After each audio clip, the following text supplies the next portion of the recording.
খেলা হবে, খেলতে হবে, খেলা হবে। পশ্চিমবঙ্গে খেলা হবে দিবস কবে? 16ই আগস্ট। এই 16ই আগস্টের দিন কি ঘটেছিল এবং কেন মমতা বন্দ্যোপাধ্যায় খেলা দিবস হিসাবে বিবেচিত করে তিনি পালন করতে চাইছেন?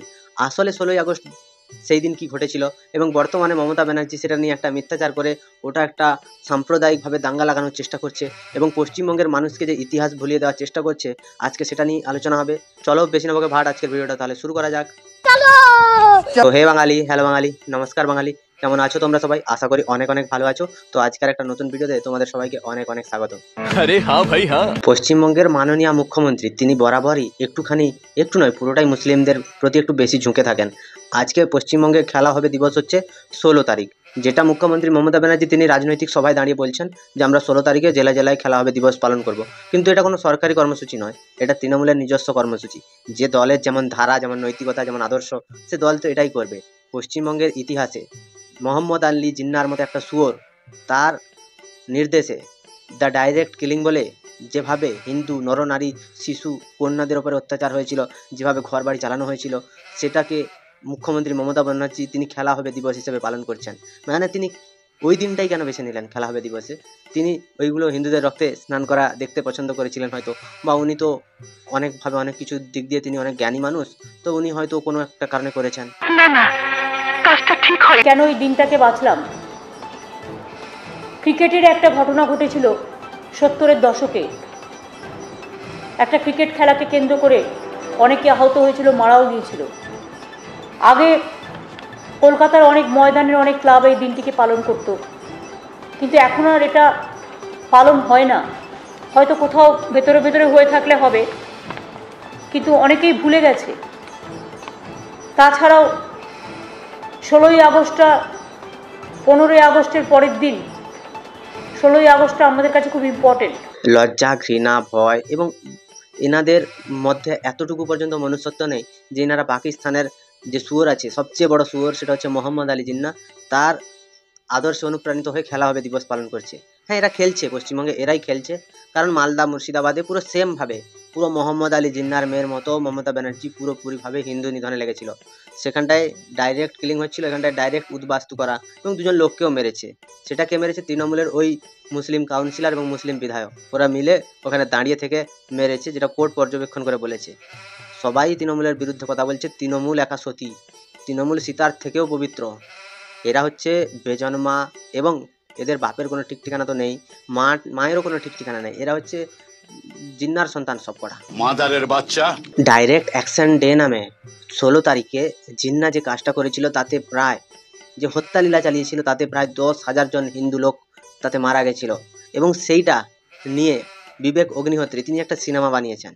সেই সিনেমাটা রিলিজ হওয়া থেকে পশ্চিমবঙ্গের মুখ্যমন্ত্রী থেকে শুরু করে পশ্চিমবঙ্গের এই যে আমাদের শাসক দলের যত মুখপাত্ররা আছে, সবাই মিলে উঠে পড়ে লেগেছে।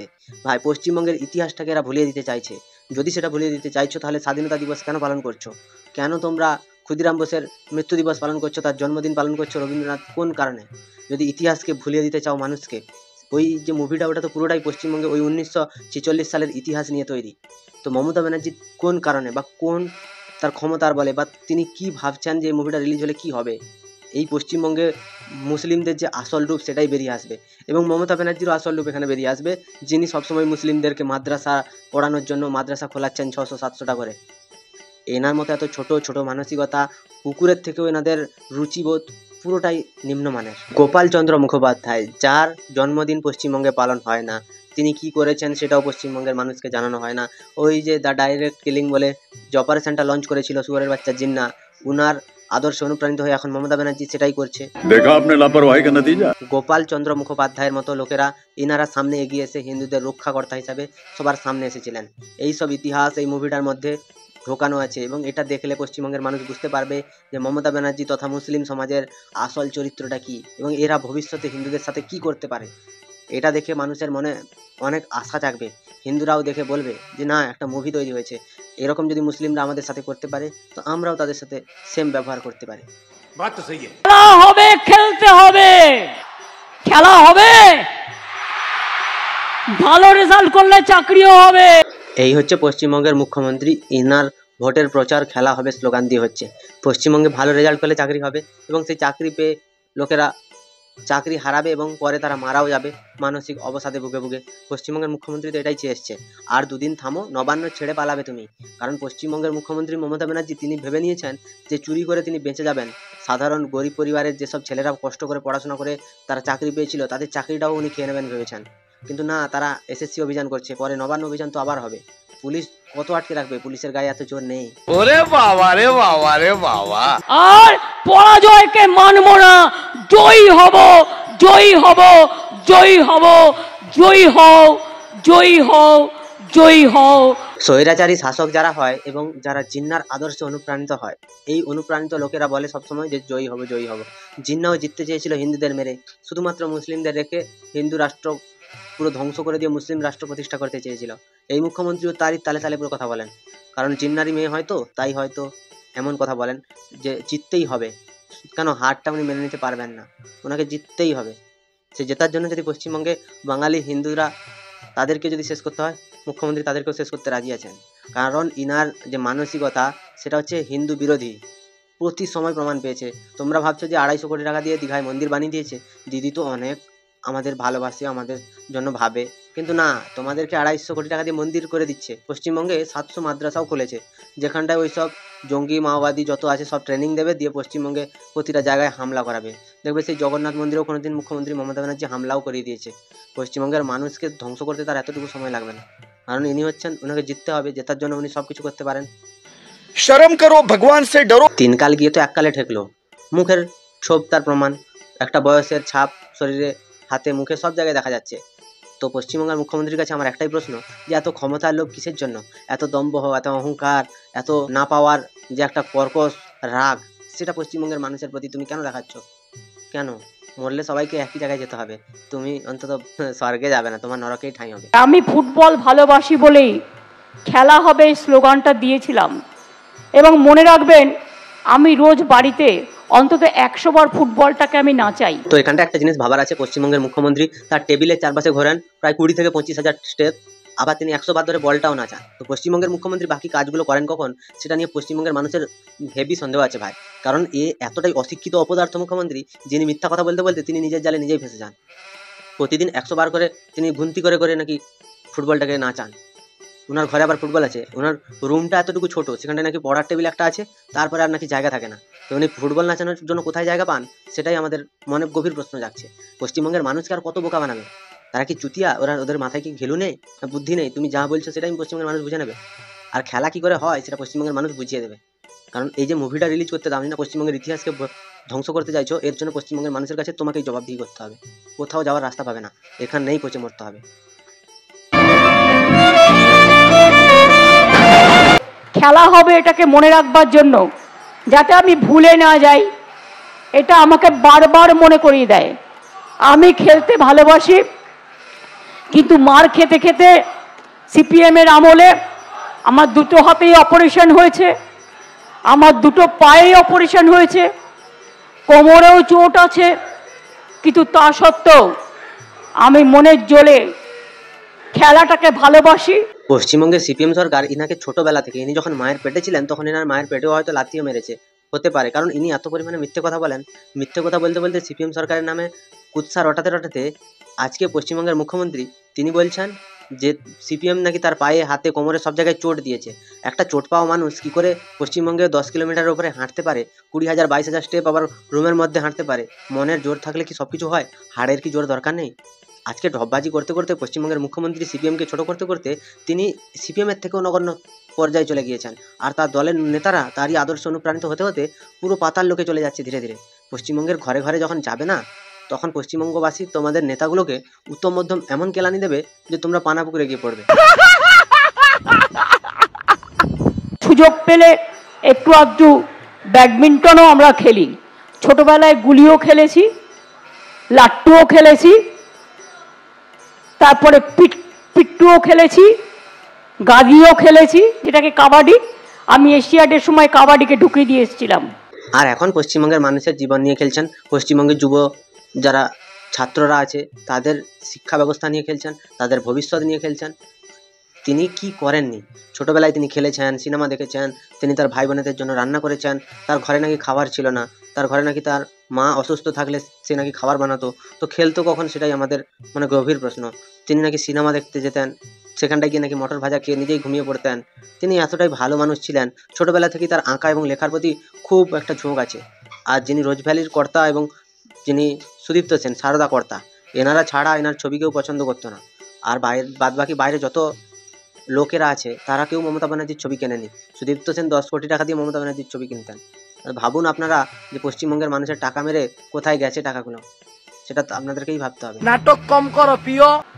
সুতরাং ছোটবেলায় গঙ্গার ধারে, আদি গঙ্গার ধারে সাঁতারও কেটেছি, গাছে উঠেছি, এমন কিছু নেই। ঘরে বাসন মাজা থেকে শুরু করে কাপড় কাচা সবটাই যেমন ভালোবাসি। ভাবতে পারছো, ঘরে বাসন মাজা, কাপড় কাচা, রান্না করা সব কিছু থেকে পশ্চিমবঙ্গের মুখ্যমন্ত্রী কবাডিও খেলেছে। মানে কোন লেভেলের ইনার ট্যালেন্ট, এত ট্যালেন্ট, এবং এই ট্যালেন্টের এর জোরেই ইনি মাত্র কয়েক বছরের মধ্যেই কোটি কোটি টাকার বাড়ি বানিয়ে দিতে পারলেন, নিজে কোটি কোটি টাকার সরঞ্জাম কিনে নিতে পারলেন, নবান্ন সাতস্তলাটা সব বিলাসবহুল জিনিসে ভরিয়ে দিতে পারলেন। লন্ডন যাওয়ার আগে তিনি বড় মাপের পার্টি দিচ্ছেন সাংবাদিক বন্ধুদেরকে ডেকে। পশ্চিমবঙ্গের মুখ্যমন্ত্রী খুব সহৃদয়বান, উনি বেতনে 1 টাকা নেন না, কিন্তু উনি স্কুলের টাকা পুরোটাই চুরি করে নিজের পকেটে ঢোকান। এই হচ্ছে আমাদের পশ্চিমবঙ্গের মুখ্যমন্ত্রী, এই হচ্ছে আমাদের পশ্চিমবঙ্গের মুখ্যমন্ত্রীর ছেলেবেলা থেকে ইনি শিখে এসছেন যে কী করে মানুষের টাকা চুরি করতে হয়, কী করে মানুষকে পথে বসাতে হয়, কী করে মানুষের ক্ষতি করতে হয়। এটা পশ্চিমবঙ্গের মুখ্যমন্ত্রী তার পুরো জন্মগত বংশ পরম্পরায় শিক্ষা নিয়ে আসছে। তেমনি হারমোনিয়াম থেকে শুরু করে, পিয়ানো থেকে শুরু করে, বাঁশি থেকে শুরু করে, তবলা থেকে শুরু করে সবার মিলিত শক্তি যেটা আমাদের প্রাণের আওয়াজ তোলে, সেটাকে আমরা সকলেই ভালোবাসি। তোমরা তো মুখ্যমন্ত্রীর গান শোনোনি, তোমরা তো মুখ্যমন্ত্রীর বাজনা দেখোনি। তোমরা যদি দেখতে তাহলে ভাবতে যে এত মাল্টি ট্যালেন্টেড লোক এখানে কেন আছে, ইনার মহাকাশে থাকা উচিত। কারণ ইনি সব কিছু নিয়ে পড়াশোনা করেছেন, সব কিছু নিয়ে বিজ্ঞ মানুষ ইনি। কোনো কিছু একটা তুমি বলতে যাও, হ্যাঁ আমি তো জানি, আমি তো বলতে পারবো, এটা সিপিএমের আমলে হয়নি, এটা আমরাই করে দিয়েছি, এবং এই কাজটা 90% বাকি আছে, আর 10% মাত্র হয়েছে। আমি তো বাড়ি থেকে বেরিয়েছি এক কাপড়ে, একটা দাঁত মাজনও ছিল না আমার সাথে। ভাবা যায়, মুখ না ধুয়ে দাঁত না মেজে দিনের পর দিন কি করে মুখ্যমন্ত্রী তিনি সময় কাটাতেন বা কি করে তিনি থাকতেন, এটা নিয়ে পশ্চিমবঙ্গের মানুষ মুখ্যমন্ত্রীকে এতটাই অপদার্থ এই জন্য ভাবে, এবং এতটাই ইনি অপরিষ্কার যে পশ্চিমবঙ্গটাকে সেই জন্য অপরিষ্কার করে রেখেছে। মুখ্যমন্ত্রী সে যদি নিজে দাঁত না মাজে, নিজে যদি কাপড় না কাচে, তাহলে পশ্চিমবঙ্গের অবস্থা তো এরকমই হবে। ব্রাশও ছিল না। চিত্তমাইতি তখন ওখানে ছিলেন, আর তার বউ শিখা মাইতি ছিল। আমি চিত্তদাকে বললাম, চিত্তদা আমার একটা কাপড় সায়া ব্লাউজ লাগবে, আর একটা দাঁত মাজন লাগবে, আর একটা ব্রাশ লাগবে। সেদিন উনি সেটা নিয়ে এসেছিলেন, তাই সেদিনটা আমি থাকতে পেরেছিলাম ওখানে। মনে রাখবেন, আমি কিন্তু এগুলো ভুলি না। মুখ্যমন্ত্রী কিন্তু কিছুই বলেন না, তাকে কে কাপড় কিনে দিয়েছিল, তাকে কে ব্রাশ কিনে দিয়েছিল, এগুলো মনে আছে, কিন্তু 1946 সালে 16ই আগস্টে কি হয়েছিল সেটা মুখ্যমন্ত্রী ভুলে যেতে পারেন। সেই দিন যে মুসলিমরা সম্মিলিতভাবে হিন্দুদের উপরে আক্রমণ করেছিল, সেই যে ইতিহাস, সেই ইতিহাসটাকে পুনর্জীবিত করার জন্য একটা যে মুভি বানিয়েছে দ্য বেঙ্গল ফাইলস, সেই ফাইলসটা যে মানুষের সামনে দেখাতে চাইছে বিবেক অগ্নিহোত্রী, সেটাকে মুখ্যমন্ত্রী ভুলে দিতে চাইছেন। মানে পশ্চিমবঙ্গবাসীকে ইতিহাস বলানোর চেষ্টা চলছে, আর ইনি সব কিছু মনে রেখেছেন।